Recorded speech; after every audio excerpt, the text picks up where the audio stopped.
Bien, avant de faire la correction de l'exercice, je vais rappeler quelques relations importantes sur la force électrique et le champ électrique.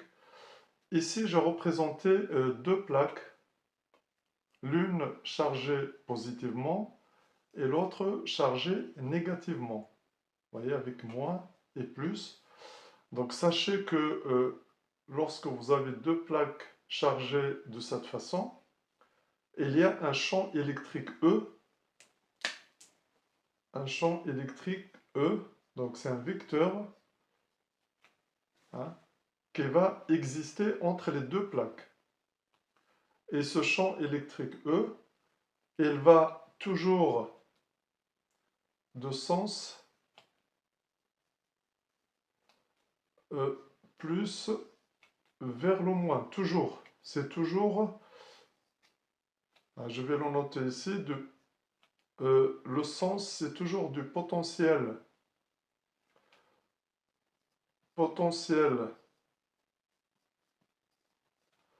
le plus élevé, voilà,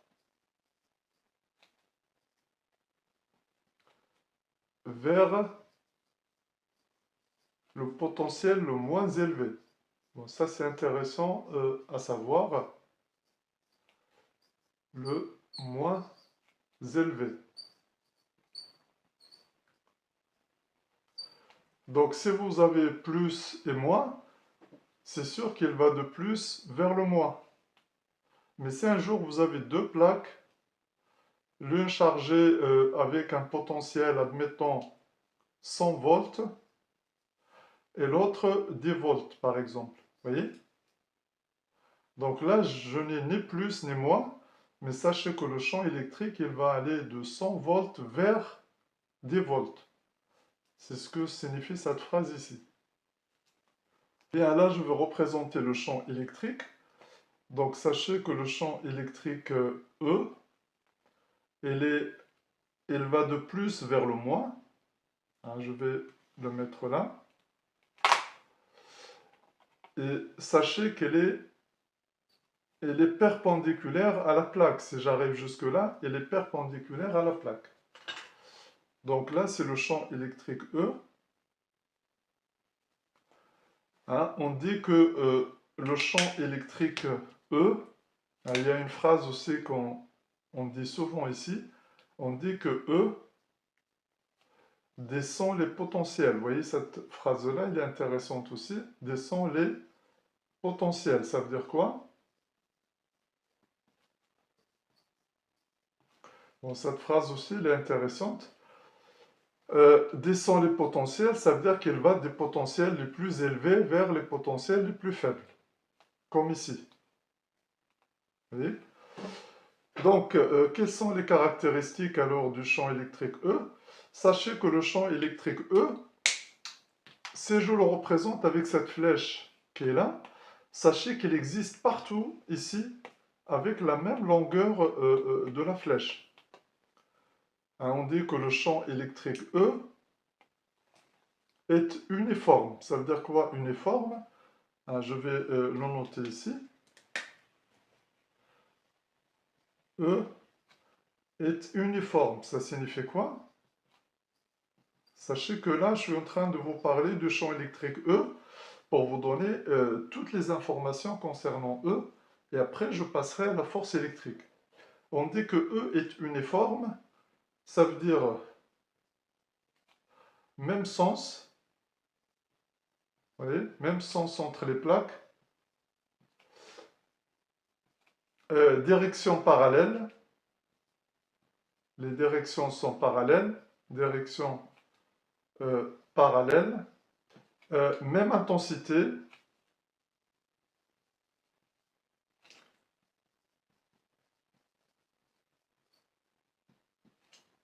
voilà, donc ça veut dire que si je dois le représenter ici, entre les plaques par exemple, voilà, je prends la valeur de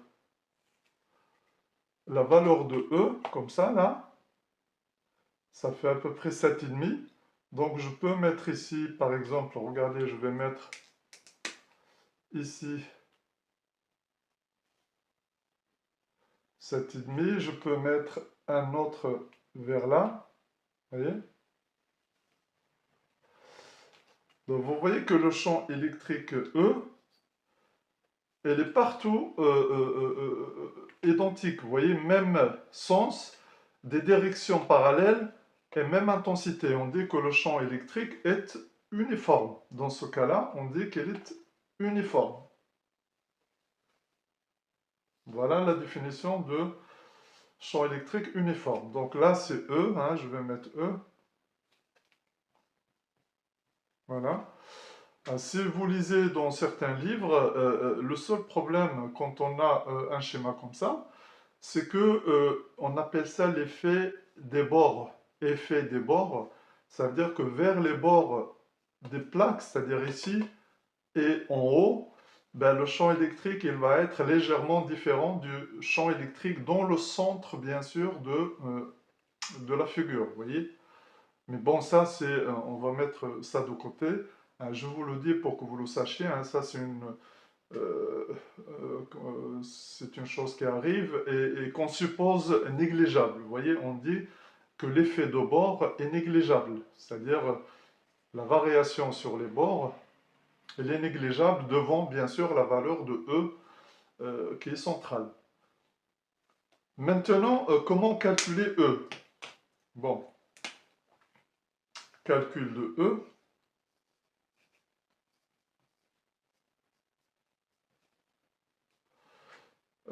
Sachez que E,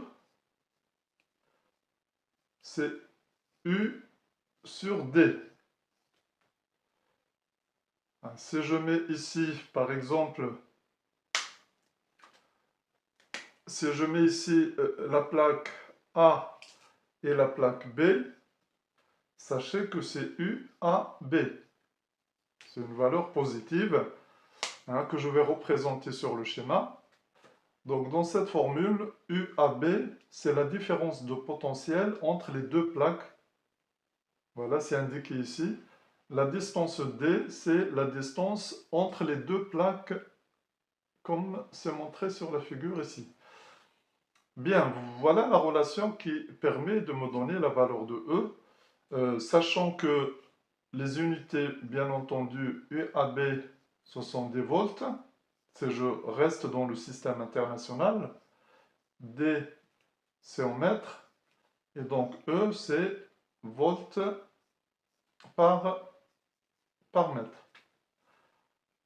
Donc voilà ce qu'il faut dire sur le champ électrique E. Maintenant, je passe à la force électrique F. Bien, maintenant, la force électrique F, sachez que entre les plaques plus et moins, où règne un champ électrique E, si on place une charge électrique Q, elle va être soumise à une force électrique F. Donc je vais vous donner d'abord la formule de la force. Donc force électrique.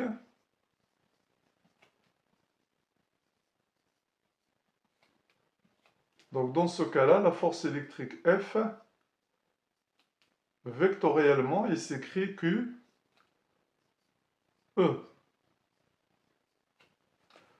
Voilà, donc Q, c'est la charge, bien sûr, de la particule qui est entre les deux plaques.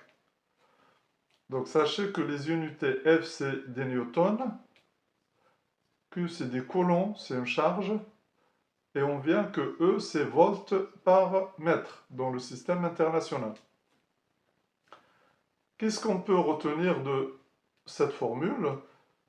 On peut retenir que la force F, hein, elle est proportionnelle au champ électrique E. Donc, sachez que CQ est négative. Je vais le mettre en rouge. Ça, c'est très très important. Q inférieur à 0, F et E ont la même direction, mais sens opposé. Vous voyez?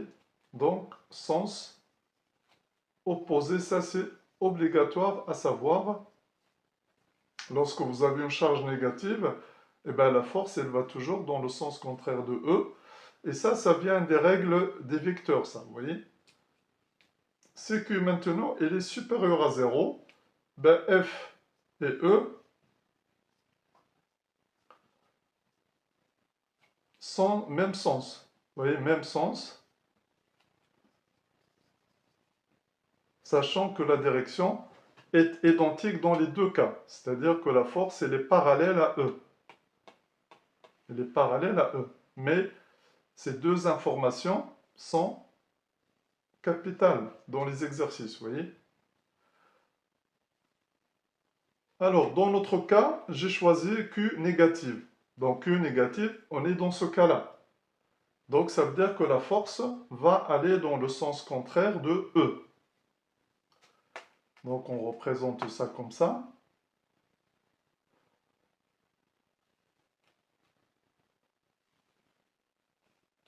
Voilà. Un parallèle à E,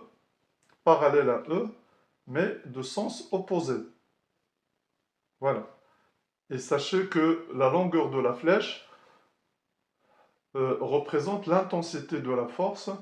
Et là, je l'ai représenté de façon quelconque. Hein, c'est le sens qui m'intéresse et le fait qu'elle soit parallèle à E qui m'intéresse. Voilà ce qu'on peut dire sur la force électrique F.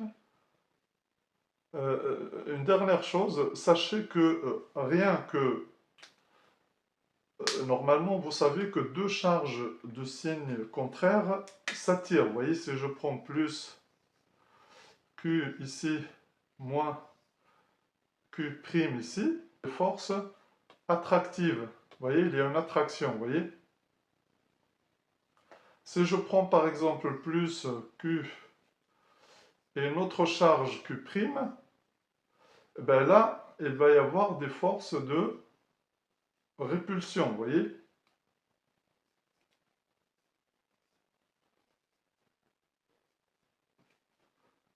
Donc des forces de répulsion et des forces d'attraction selon le signe des charges.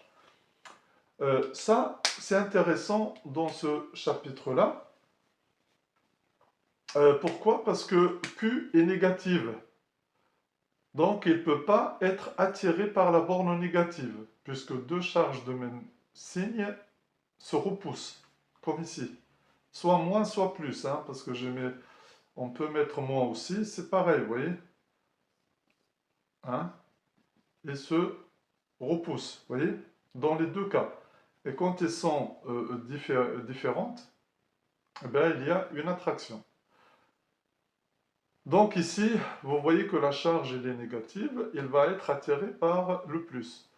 Vous voyez donc, vous avez déjà cette information qui vous donne le sens de F selon le signe de la charge électrique, sans même tenir compte de la formule. Vous voyez, vous avez une autre méthode aussi pour représenter cette force.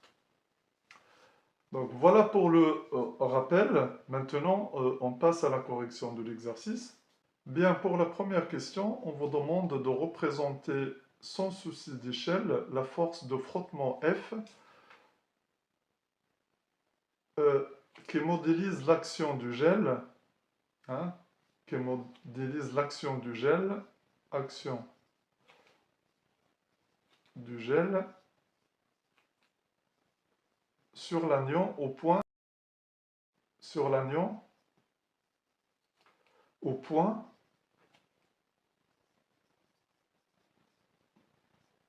M'. Donc sachez que la force électrique, elle est orientée dans le sens de l'axe MX. Donc ça veut dire que l'anion a un mouvement dans ce sens-là.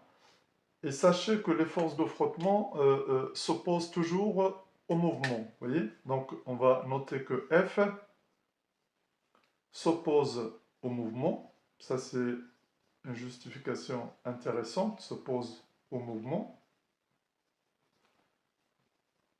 Voilà. Comme le mouvement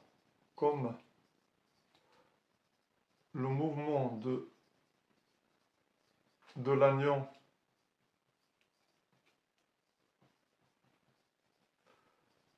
est dans le sens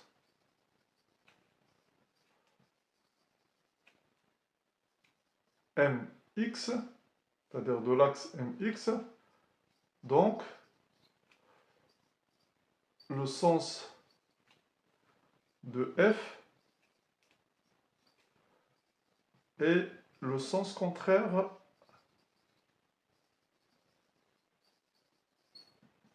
de mx, c'est-à-dire de l'axe mx. Donc pour représenter cette force, eh ben, on trace bien entendu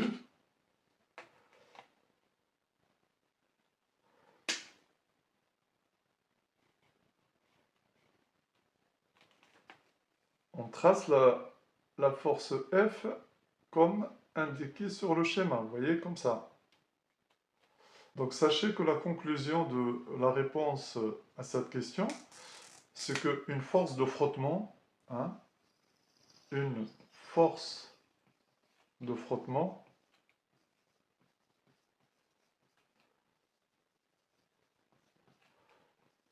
est toujours dirigée,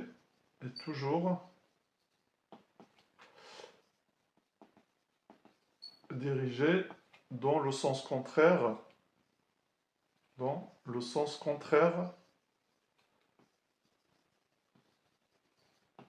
du mouvement. Donc ça, il faut bien le savoir parce que c'est important quand on représente les forces qui agissent sur un système mécanique. Donc voilà, donc ça c'est important à noter. Maintenant, on passe à la question numéro 2. Bien, pour la question numéro 2, on vous demande d'écrire la deuxième loi de Newton. Donc la deuxième loi de Newton. Donc, sachez on peut définir d'abord, vous voyez, le système mécanique ici qu'on va étudier, c'est l'anion. Système mécanique, anion. Référentiel, bien sûr, vous travaillez dans un laboratoire, donc c'est le référentiel terrestre. Référentiel terrestre.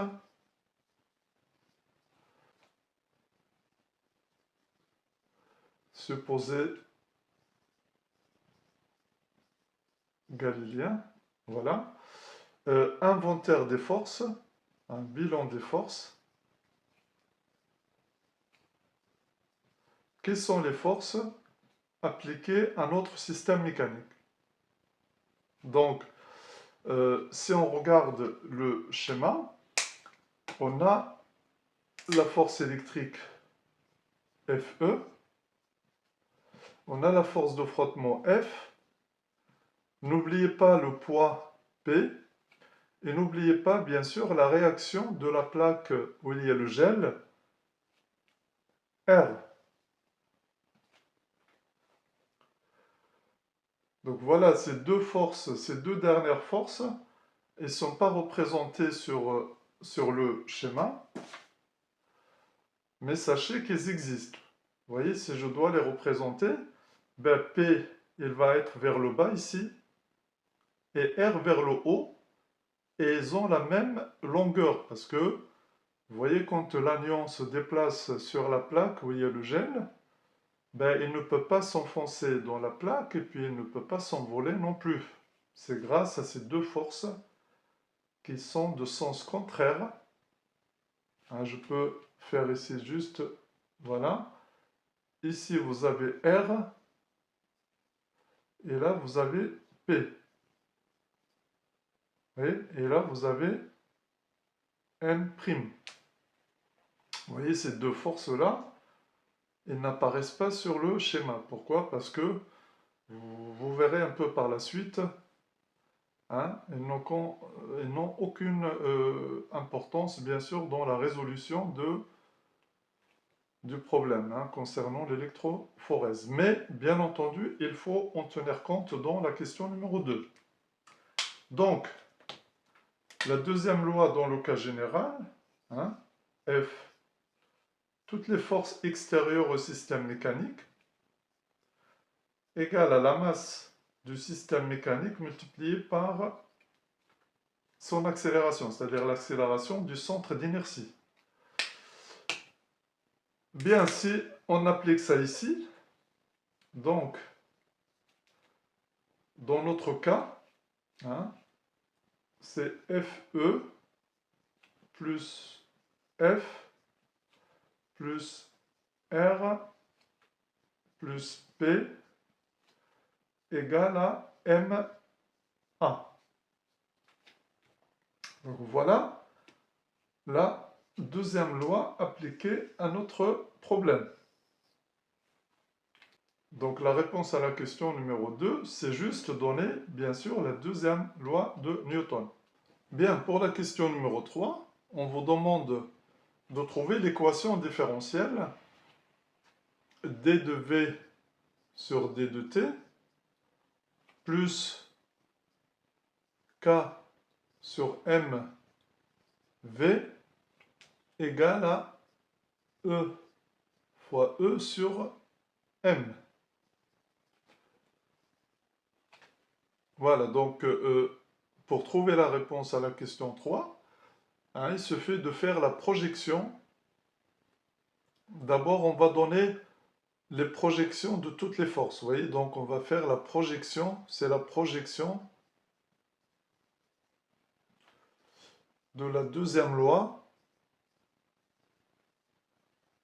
de Newton, bien entendu.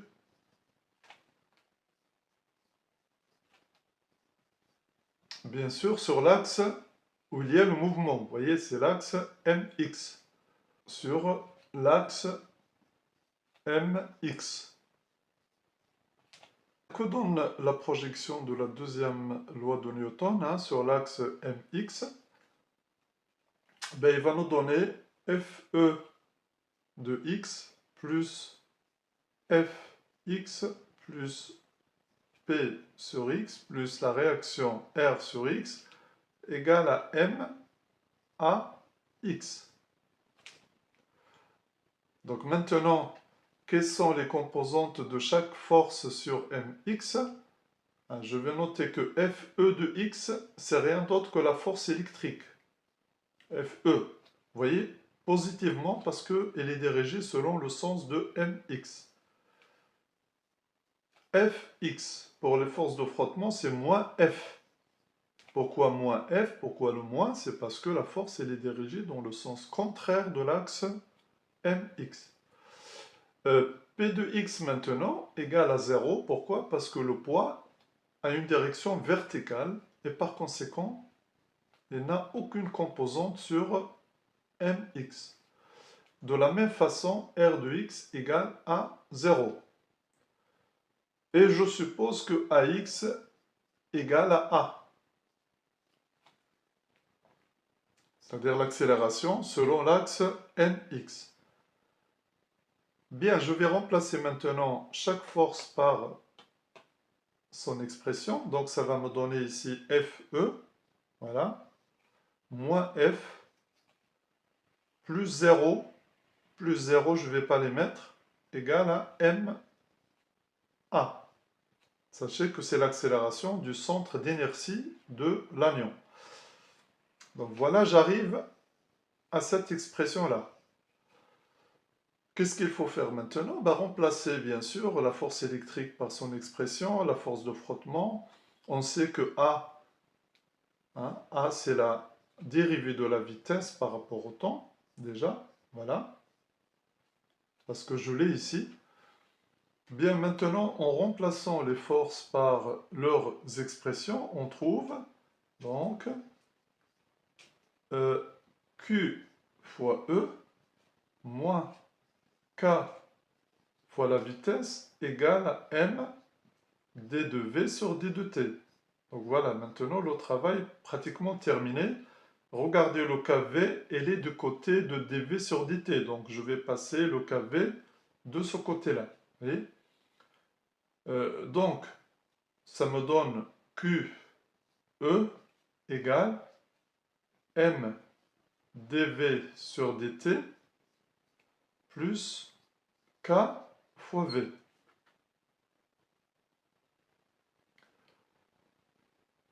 On remarque dans l'équation qui est donnée qu'ils ont divisé par m. Donc vous voyez qu'on divise tout par m. En divisant par m, hein, je vais le noter ici, en divisant par m, je vais mettre ce qui est à droite, je vais le mettre à gauche pour un petit peu que ça ressemble à l'équation qui est donnée. Donc, on obtient, en divisant par m, voilà, c'est ce que j'ai représenté en vert ici. Vous voyez, vous divisez chaque terme par m pour le faire disparaître de dv sur dt. Vous voyez, parce que dans l'expression qu'on vous donne là, il n'y a pas la masse. Donc ça veut dire quoi? Ça veut dire qu'ils ont divisé par la masse tous les termes, vous voyez, de l'égalité. Donc ça me donne d de v sur d de t, là, parce que la masse se simplifie, plus k sur m fois v, k sur m fois v, et tout ça c'est égal à q fois e sur m, c'est-à-dire ce qui est là, vous voyez? Et donc, vous voyez bien que ça me donne, bien sûr, l'expression qu'on vous demande. Donc, si je résume un petit peu ce que je viens de faire ici, j'ai pris la deuxième loi de Newton que j'ai projetée sur mx. Donc, ça me donne ça. Et avec ça, bien entendu, j'ai utilisé les expressions des forces données, hein, pour la force électrique, pour la force de frottement. Et avec ces expressions, bien sûr, je retrouve la réponse à la question qui est posée. Normalement, ça ne pose pas trop de difficultés, vous voyez. Bien, pour la question numéro 4, on vous donne l'expression de l'équation différentielle, hein, avec une application numérique. Donc, vous avez V' de t, et les données comme ça. Donc, sachez que je peux l'écrire déjà comme ça. Vous voyez, V' égale à A fois V plus B. En fait, ça, c'est une question de mathématiques, hein, d'accord? En fait, ça ressemble à Y' égale à AY plus B, dont la solution générale est Y égale une constante que je peux appeler K, AX moins B sur A. Faites attention au moins qui est là, vous voyez, c'est moins B sur A. Donc j'applique ça exactement ici, et je trouve que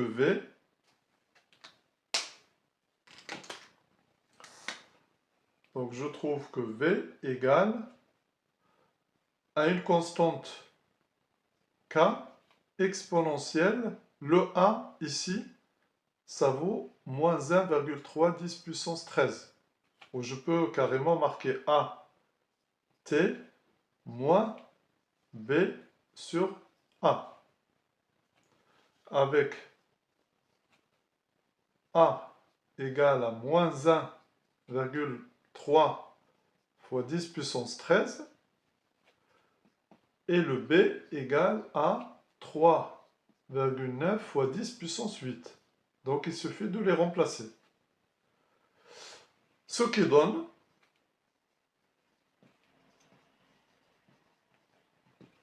V égale, sachez que c'est V de t, hein, c'est pas marqué, mais sachez que c'est V de t, hein, je peux le mettre. Donc V de t, sachez qu'en mécanique, la variable, c'est toujours le temps.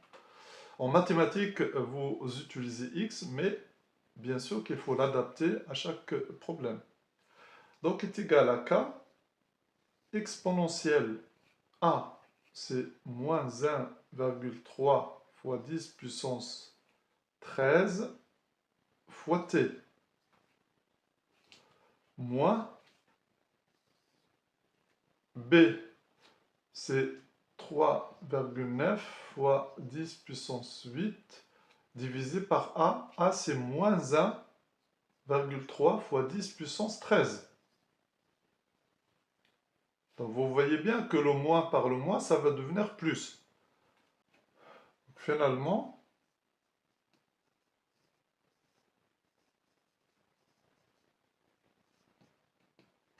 je trouve que V de t, voilà, je vais réécrire ça, mais en mettant plus ici, hein, tout simplement. Donc c'est K exponentielle moins 1,3 10 puissance 13 fois t plus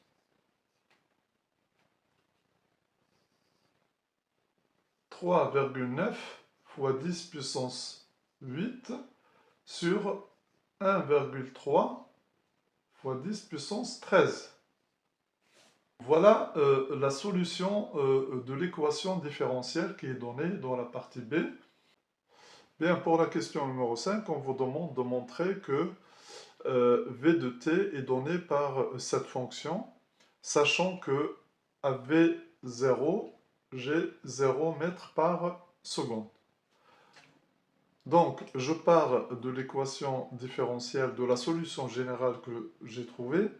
Bon, j'ai trouvé V de t égale à K exponentielle moins 1,3 10 puissance 13 t plus 3,9 10 puissance 8 sur 1,3 10 puissance 13.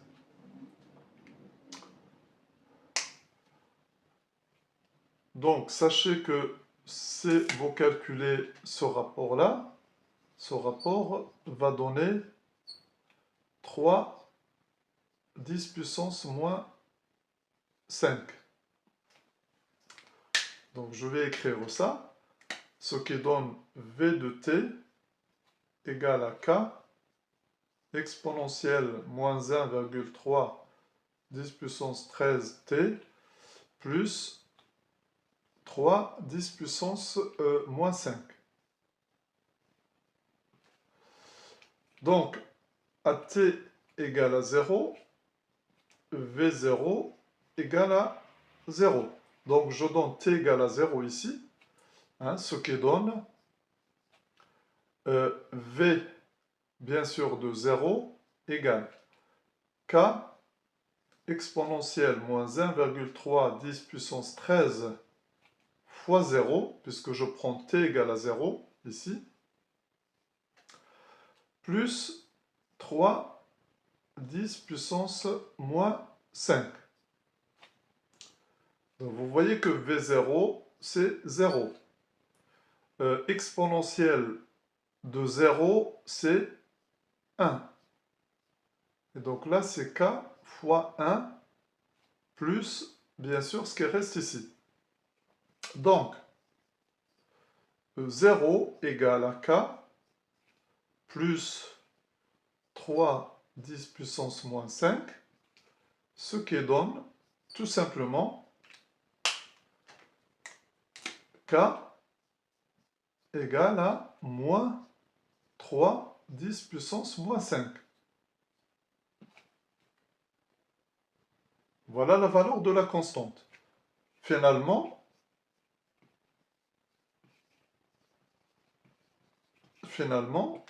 je réécris l'équation, bien sûr, qui est là, avec la valeur de K.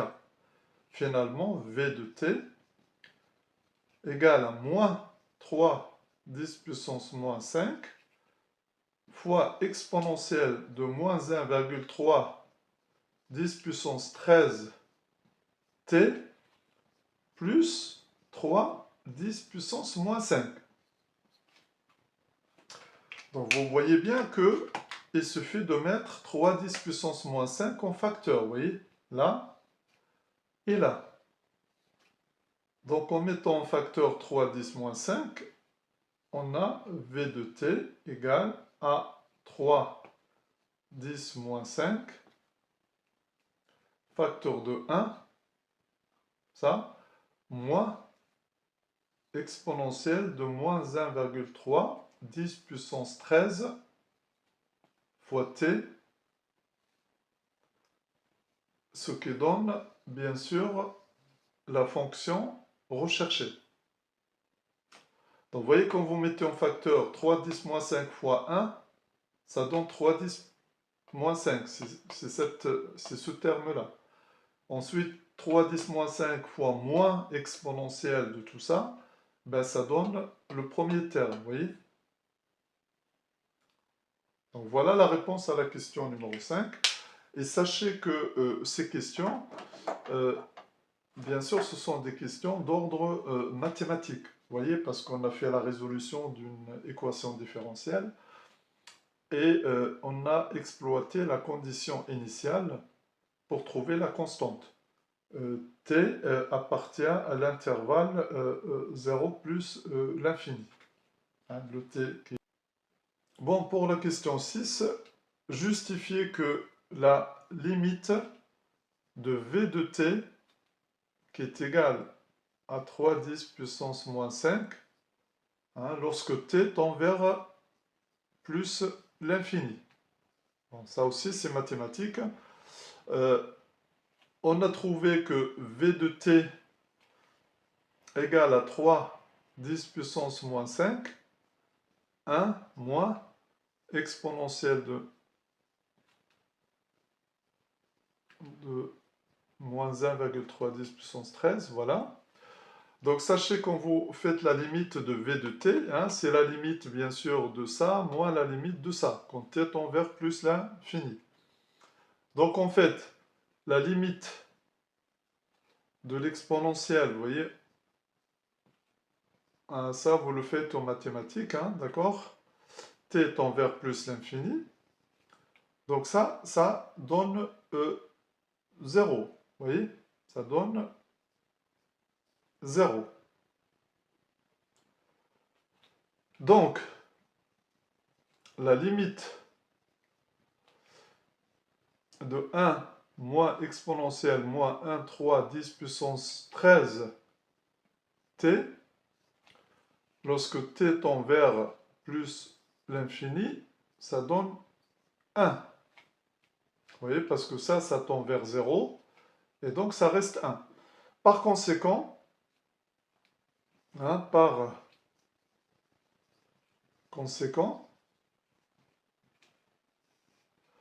la limite de 3, 10 puissance moins 5, 1 moins exponentielle moins 1,3 10 puissance 13 t, lorsque t tend vers plus l'infini, ça c'est égal à 3 10 puissance moins 5.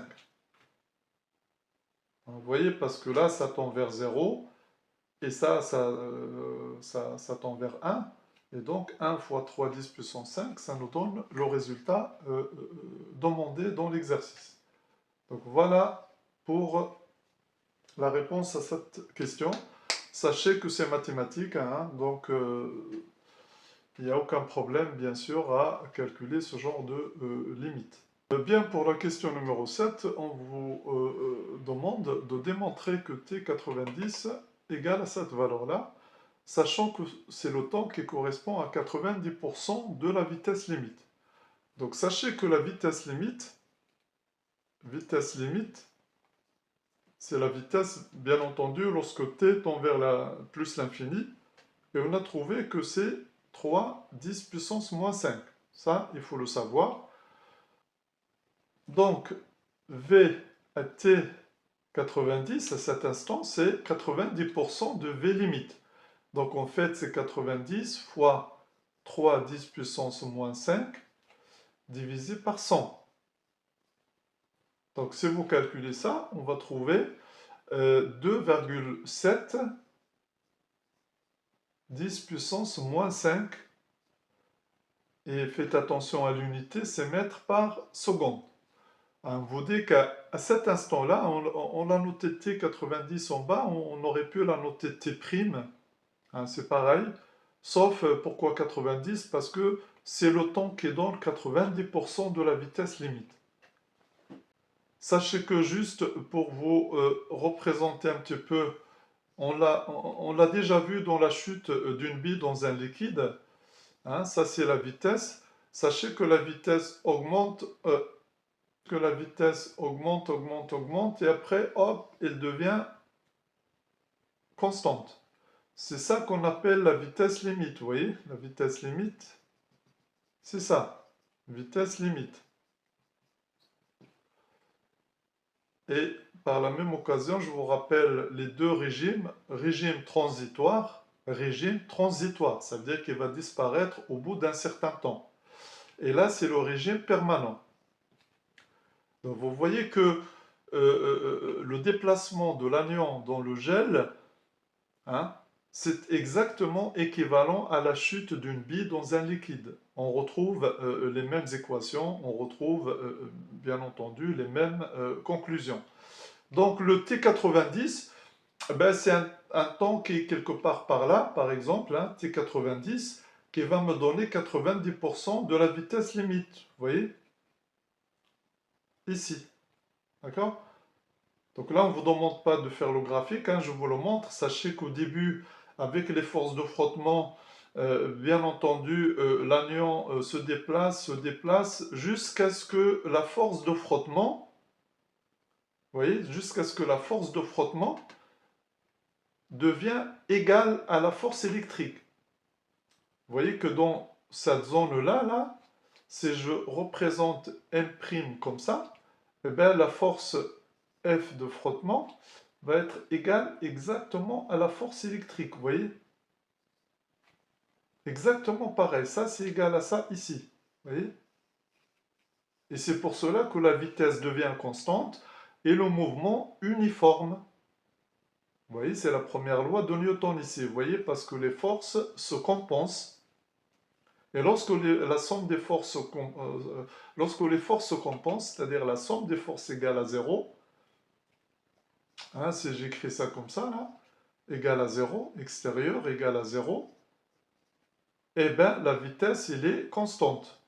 Vous voyez? La vitesse est constante. Sachez que ça, c'est un petit rappel, hein, sur la chute d'une bille dans un liquide et sur ce thème-là aussi. Mais sachez que la question numéro 7 vous demande de calculer la vitesse à un instant t donné. Et on vous dit que c'est l'instant où la vitesse atteint 90% de V limite. Ça veut dire qu'on n'est pas loin de la vitesse limite. Voilà, pour éclaircir un peu la question et aller un peu plus loin, vous voyez, dans la compréhension de la question.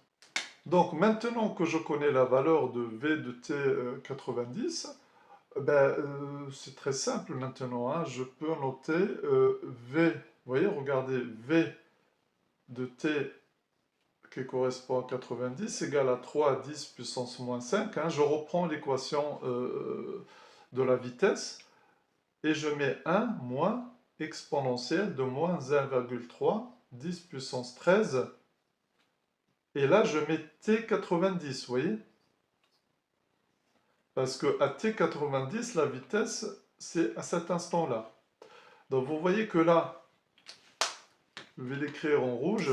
Donc là, c'est 2,7 10 puissance moins 5 égale à 3 10 puissance moins 5, 1 moins exponentielle de moins 1,3 10 puissance 13 t 90, vous voyez?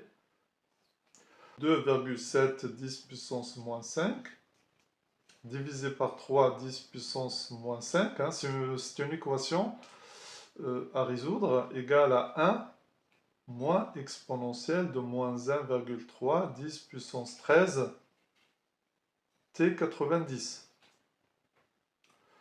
Donc si vous calculez bien entendu ça, là, vous trouvez 0,9. Vous voyez, ça c'est 0,9.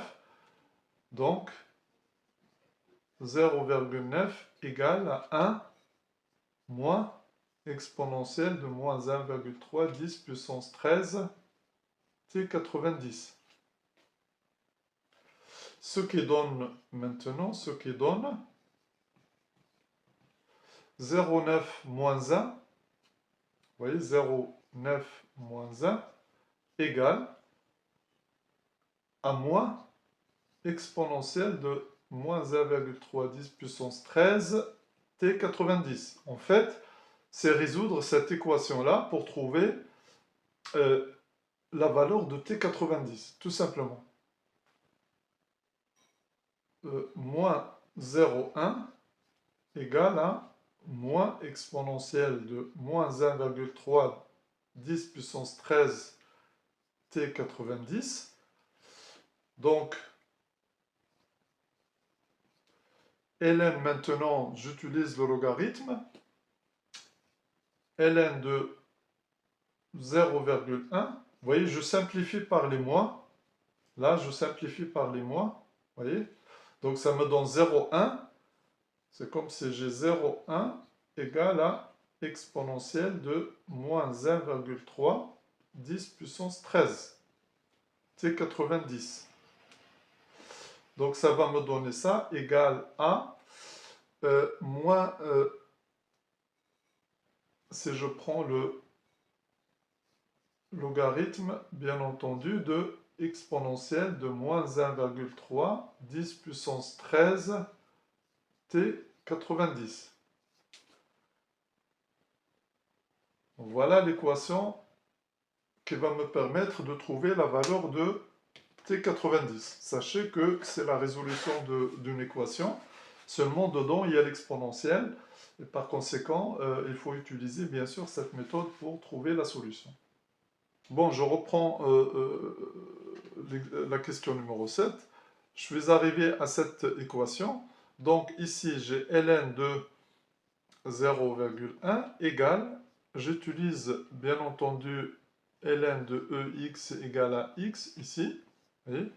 Donc j'ai moins 1,3 10 puissance 13 t90. Donc t90 maintenant égale à ln de 0,1 sur moins 1,3 10 puissance 13. Donc ce qui me donne 1,8 10 puissance moins 13 que j'arrondis à 10 puissance moins 14 secondes. L'unité, ce sont 10 secondes. Donc, ln de 0,1, elle est négative. Avec le moins, bien sûr, ça se simplifie. Et vous divisez par 1,3 et ça donne, bien sûr, 1,8. Et le 10 puissance 13, hein, ça devient 10 moins 13 si on le met au numérateur. Donc voilà la réponse à la question 7. C'est une question mathématique qui nécessite la résolution d'une équation où il y a l'exponentielle. Et je trouve c'est intéressant quand même de faire ce genre de résolution parce que ça vous montre un petit peu que pour isoler une inconnue dans un exponentiel, eh bien, il faut utiliser le logarithme. Tout simplement, voilà la méthode, c'est celle-là. Hein. Bien, pour la partie C, hein, vous avez la question 8. On vous donne V limite égale, on vous donne son expression sur K. Voilà l'expression de la vitesse limite. Bien, on vous demande de calculer les vitesses limites des différents ions qui sont donnés sur le sujet. Donc, c'est ce que je vais faire. Donc, pour l'ion glutamate, hein, pour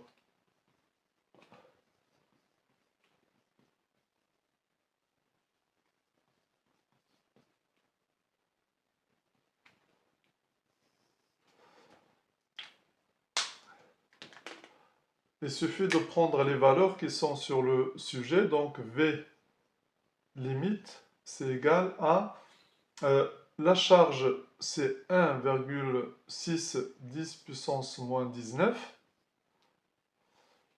fois le champ électrique 520 divisé par la constante K. qui est donné 3, 10 moins 12. Donc ici, on trouve une vitesse de 2,8 10 puissance moins 5 mètres par seconde. Donc voilà, tout simplement à faire le calcul avec les données qui sont sur le sujet. Pour l'ion aspartame maintenant,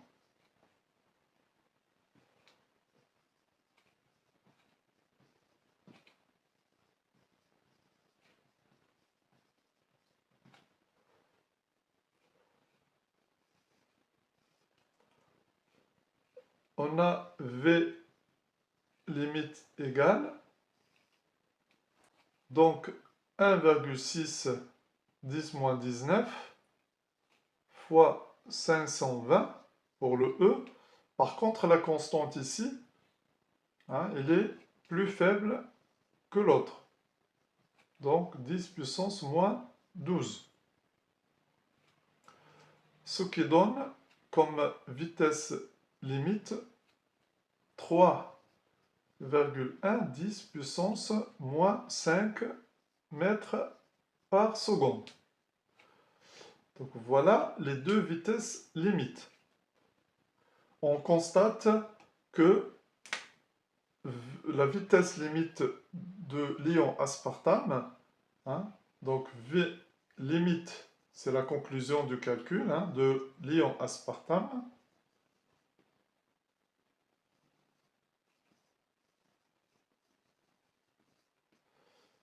bien entendu, est supérieure,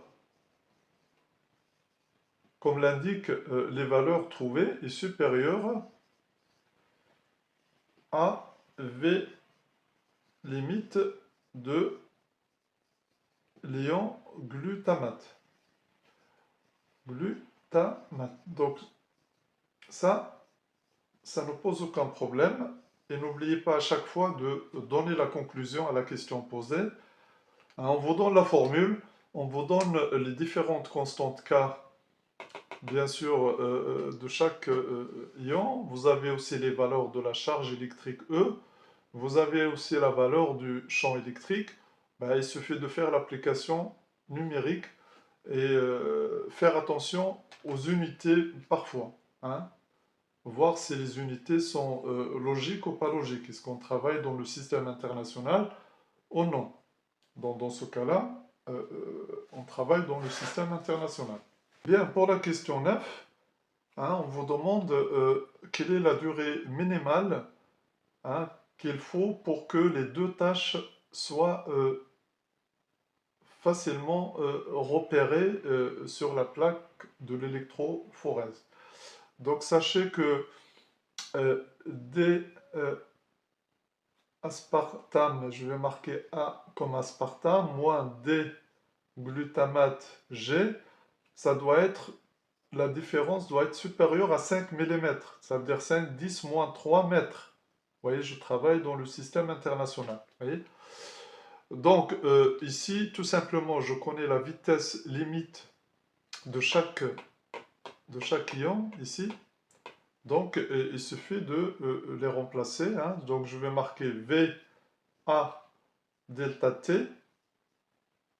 Sachez que ça c'est homogène à une distance.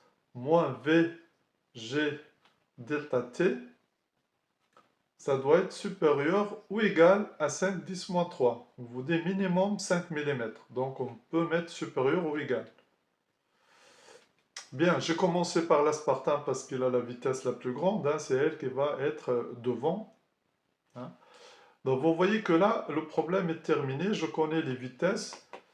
Et puis, il suffit de résoudre cette inéquation. Vous voyez, donc je mets VA moins VG fois delta T. Et ça doit être supérieur ou égal à 5 10 moins 3. Et donc delta T doit être supérieur ou égal à 5 10 moins 3 sur VA, la vitesse de l'aspartame, moins V de glutamate que je connais, et par conséquent, application numérique, ça doit être supérieur ou égal à 5, 10 moins 3 sur 3,1, 10 moins 5, moins 2,8, 10 moins 5. Finalement, je trouve delta t supérieur ou égal 1,7 10 puissance 3 secondes. Donc, la durée de l'électrophorèse doit être supérieure à environ 28 minutes. Je convertis ça en minutes.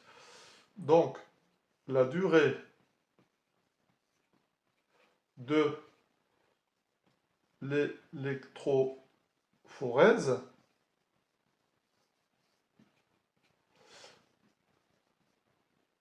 doit être supérieure à 28 minutes. Donc vous voyez que vous pouvez calculer pour avoir le temps nécessaire à distinguer les deux ions. Sinon, ils vont rester un peu collés l'un à l'autre et on ne peut pas les distinguer. Voyez. Donc, si je calcule la distance d de l'aspartame, c'est la vitesse de l'aspartame fois delta t. Donc tout simplement, vous remplacez par les valeurs 10 puissance moins 5 fois, bien entendu, garder la valeur en secondes. Voilà. Et ça me donne 5,2 10 moins 2 mètres. Ce qui donne 5,2 cm. Maintenant, pour glutamate, ça me donne Vg fois delta t. Maintenant que je connais la durée, je peux calculer, bien entendu, la distance parcourue par chaque ion. Donc, fois 1,7 fois 10 puissance 3. Donc, ça va me donner aussi la distance 10 moins 2 mètres, ce qui donne 4,7 cm. Donc voilà les deux distances parcourues par les deux ions à la fin, bien sûr, de l'électrophorèse. Donc vous voyez que pour calculer, bien entendu, il fallait poser l'inéquation qui est là. Une fois qu'il est posé, après, il suffit de remplacer par les valeurs pour trouver la durée demandée. Voyez. Bien, pour la question numéro 10, voilà la représentation des deux ions sur la plaque de l'électrophorèse. Tout simplement, l'ion aspartame, il est devant l'ion glutamate, et on peut les voir distinctement à la fin de l'électrophorèse, si on respecte la durée de l'électrophorèse. Juste une dernière information, sachez que les électrodes dans l'électrophorèse, l'électrode négative, elle porte le nom de cathode. Si un jour vous entendez cathode, ça veut dire c'est l'électrode négative, et anode, l'électrode positive. Voilà deux informations intéressantes et importantes à savoir pour ce genre d'exercice. Bien, voilà, on arrive à la fin de l'exercice. Bon courage et à la prochaine!